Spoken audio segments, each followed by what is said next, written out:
ഫ്രാങ്കായിട്ട് ചോദിക്കാം. അതായത് എം ഷാജറിനെതിരെയാണ് താങ്കൾ ഗുരുതരമായ ഒരു ആരോപണം പാർട്ടി സെക്രട്ടറിക്ക് തന്നെ കൊടുത്തത് അല്ലേ? അല്ല, ഞാൻ ആ ഒരു വ്യക്തിയുടെ പേരൊന്നും ഞാനിപ്പോൾ പറയാൻ തയ്യാറാണ്. നിങ്ങൾക്ക് വേണമെങ്കിൽ അത് പിന്നെ ഇന്നയാളെന്നൊക്കെ പറയാൻ കഴിയും. ഞാൻ ഒരാളുടെ പേര് പറയാനില്ല. ഞാൻ ഇത്രേ പറയുന്നുള്ളൂ, പാർട്ടിക്കകത്ത് തെറ്റായ കാര്യങ്ങൾ നടപ്പിലാക്കുന്ന ചില ആളുകൾ അല്ല പാർട്ടിയെ ഉപയോഗിച്ചുകൊണ്ട് എന്നുള്ളതാണ്. അതിവിടെ ഞാൻ ഈ ഏതെങ്കിലും ഒരു വിഷയത്തിൽ മാത്രമല്ല, പല ഘട്ടങ്ങളിലും പല വിഷയങ്ങൾക്കകത്തും ഞാൻ ഈ കാര്യങ്ങൾ പാർട്ടിക്ക് മുമ്പാകെ ചൂണ്ടിക്കാണിച്ചു. ഞാൻ പ്രവർത്തിച്ചുള്ള സംഘടനയ്ക്കകത്ത് ചർച്ചയായി കൊണ്ടുവന്നിട്ടുണ്ട്.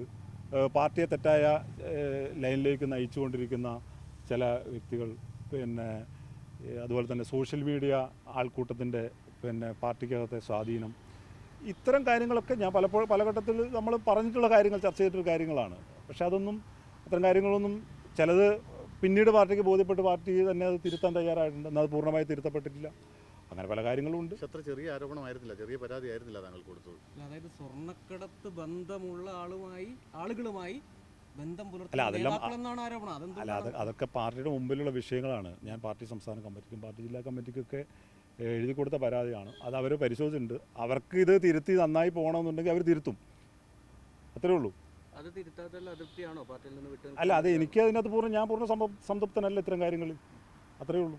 അതായത് ആ പരാതി പാർട്ടി അവഗണിച്ചു. അല്ല, പാർട്ടി അവഗണിച്ചു എന്ന് പൂർണ്ണമായി പറയാൻ കഴിയില്ല. ഞാൻ നേരത്തെ പറഞ്ഞതുപോലെ പാർട്ടിക്ക് അത്രേ ചെയ്യാൻ കഴിയൂ, അത്രേ തിരുത്താൻ കഴിയൂ. ഇന്നത്തെ സാഹചര്യത്തിൽ അത്രേ തിരുത്താൻ കഴിയൂ. അല്ല, ഏത് രാഷ്ട്രീയ പാർട്ടി, CPM-നെ സംബന്ധിച്ചല്ല, ഏത് രാഷ്ട്രീയ പാർട്ടിയെ സംബന്ധിച്ച് അത്രേ തിരുത്താൻ കഴിയുള്ളൂ. അങ്ങനെയാണ് ഞാൻ കരുതുന്നതിന്. അത്ര ശക്തരായിരുന്നു എങ്ങനെ ആ പരാതി കൊടുത്ത ആളുകൾ? അല്ല, അത് ഞാൻ പറഞ്ഞല്ലോ, ഇതാണ് അതിൻ്റെ കാര്യം. അത്രേ തിരുത്തൽ നടപടികൾക്ക് നടപ്പിലാക്കാൻ സാധിക്കും. തുറന്നു ചോദിക്കുക, അതായത് വേണമെങ്കിൽ താങ്കൾക്ക് അഡ്ജസ്റ്റ് ചെയ്ത് പോകാമായിരുന്നു. തിരുത്തൽ ഉണ്ടാകാത്തത് കൊണ്ടാണ്, അതിനോട് മാനസികമായി യോജിക്കാത്തത് കൊണ്ടാണ് നിങ്ങൾ പുറത്തു പോകുന്നത്. ചെറിയ ആരോപണം അല്ല. അതായത് ഇത്രയും വലിയ ഈ പാർട്ടിയെയും ഇതിൻ്റെ അണികളെയും ഒക്കെ വഞ്ചിക്കുന്ന തരത്തിൽ സ്വർണ്ണക്കടത്ത് പോലെയുള്ള ഇങ്ങനെയുള്ള ക്രിമിനൽ ആക്ടിവിറ്റി അതിന് നേതൃത്വം കൊടുക്കുന്ന ക്രിമിനൽ ഗ്യാങ്, പക്ക ക്രിമിനൽ ഗ്യാങ്, അങ്ങനെയുള്ള ആളുകളുമായി ബന്ധം പുലർത്തുന്നവരുമായി താങ്കൾക്ക് അഡ്ജസ്റ്റ് ചെയ്യാൻ പറ്റുന്നില്ല. അതെന്തുകൊണ്ട് തുറന്നു പറയാത്തത്? അല്ല, അത് ഞാൻ പറഞ്ഞല്ലോ, പാർട്ടി എന്ന് പറയുന്നത് ഒന്നോ രണ്ടോ വ്യക്തികൾ തമ്മിൽ ഉള്ള പ്രശ്നങ്ങളുമല്ല. ഇത് ഞാൻ പൊതുവായ വിഷയങ്ങളാണ് ഞാൻ പറഞ്ഞത്. ഈ കണ്ണൂർ ജില്ല പോലെയുള്ള സ്ഥലങ്ങളിൽ, പ്രത്യേകിച്ച് കേരളത്തിൽ ആകെ മാതൃകയാകെ നിൽക്കേണ്ടുന്ന ഒരു പാർട്ടി സംഘടനയുള്ള സ്ഥലത്ത് ഇത്തരത്തിൽ തെറ്റായ കാര്യങ്ങളൊക്കെ ആരോപണമായി വരുന്നു. ചില കാര്യങ്ങൾക്കകത്ത് ചില വസ്തുതകളുണ്ട് എന്ന് ബോധ്യപ്പെടുമ്പോൾ അത് തിരുത്തപ്പെടേണ്ടതാണെന്ന് സ്വാഭാവികമാണ്. അപ്പോൾ അത് പലപ്പോഴും പല കാര്യങ്ങളിലും അങ്ങനെയാണ്. ഈ ഏതെങ്കിലും ഒരു വിഷയങ്ങളിൽ മാത്രമല്ല, പല കാര്യങ്ങൾക്കകത്തും പൊതുവേ കണ്ടുവരുന്നൊരു സമീപനം അതാണ്. പരാതി കൊടുത്തത് കൃത്യമായ ബോധ്യത്തിന്റെ അടിസ്ഥാനത്തിലാണ് ഇത്തരം പരാതികൾ കൊടുക്കുന്നത്, ഒരു ആരോപണങ്ങളുടെ അടിസ്ഥാനത്തിലാണ്.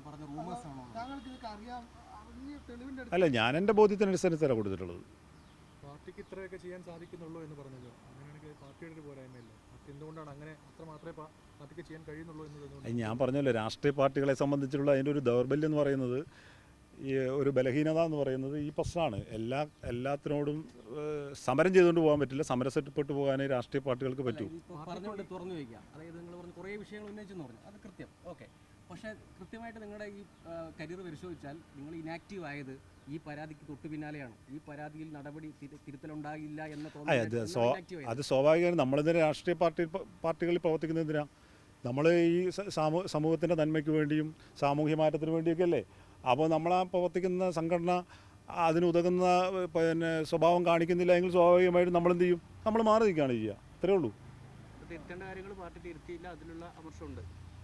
അല്ല, അതിൽ അമർഷമല്ല, വേദനയുണ്ട്. അമർഷമല്ല, ഞാൻ അമർഷം ഉണ്ടാക്കിയതുകൊണ്ട് കാര്യമില്ലല്ലോ. ഈ പരാതി ശേഷം മനുവിന് ഏതെങ്കിലും തരത്തിൽ പാർട്ടിയിൽ നിന്ന് ഒരു അവഗണന ഉണ്ടായോ അല്ലെങ്കിൽ ഒറ്റപ്പെടുത്തലുണ്ടായോ? ഇല്ല, അങ്ങനെ എന്നെ ഒറ്റപ്പെടുത്തുന്ന സാഹചര്യമൊന്നും ഉണ്ടായിട്ടില്ല. പക്ഷേങ്കിൽ ഈ പറഞ്ഞതാണ് അതിൻ്റെ അകത്ത് കാര്യം. ശരിയുടെ പക്ഷത്ത് തിരുത്തി പോകാനുള്ള ഒരു വേണ്ട നിലപാടുകൾ സ്വീകരിച്ചില്ല എന്നുള്ള ഒരു പ്രധാനപ്പെട്ട കാര്യമാണ് പാർട്ടി. അതാണ് അതിൻ്റെ കാര്യം. പക്ഷേ ആരോപണ വിധേയരായ ആളുകൾ അല്ലെങ്കിൽ താങ്കൾ ആരോപണം ഉന്നയിച്ച ആളുകൾക്ക് വലിയ പോസ്റ്റ് ഉണ്ടായി, അവർ വലിയ അതൊന്നും എനിക്ക് അതൊന്നും അത്തരം കാര്യങ്ങളൊന്നും ഞാൻ ആലോചിച്ചിട്ടേ ഇല്ല. അതൊന്നും അത്ര കാര്യങ്ങൾ ഞാൻ ആലോചിച്ചിട്ടേ ഇല്ല. അതൊന്നും എന്നെ ബാധിക്കുന്ന വിഷയമല്ല. അല്ലല്ല, ഞാൻ പദവിയെ സംബന്ധിച്ച് അതിനകത്ത് കാണുന്നില്ല. ഞാൻ പാർട്ടിയെ സംബന്ധിച്ച് പാർട്ടിക്കകത്ത് നമ്മൾ ചർച്ച ചെയ്യുന്ന കാര്യങ്ങൾക്കകത്ത് എന്താണ് അതിൻ്റെ റെസ്പോൺസ് എന്ന് മാത്രമാണ് ആലോചിക്കുന്നത്. ഞാൻ ആർക്കെങ്കിലും പദവി കൊടുത്തോ എനിക്ക് പദവി കിട്ടിയതിനെ സംബന്ധിച്ചൊന്നും ബാധകമല്ല. പദവിയെ സംബന്ധിച്ചാണെങ്കിൽ ഞാനിപ്പോൾ ഇതിനകത്ത് നിൽക്കല്ലേ ചെയ്യേണ്ടത്. ഈ പറഞ്ഞ കാര്യങ്ങളെല്ലാം വെച്ചുകൊണ്ട് ഭാവിയിൽ രാഷ്ട്രീയ നേതാവൊക്കെ ആകണമെന്നുള്ള സ്വപ്നമാണെങ്കിൽ ഞാൻ ഇതിനകത്ത് കൂടുതൽ നിൽക്കല്ലേ ചെയ്യേണ്ടത്. എനിക്ക് നിൽക്കുന്നതിനായ ഒരു പ്രയാസം ഉള്ള കാര്യമല്ല.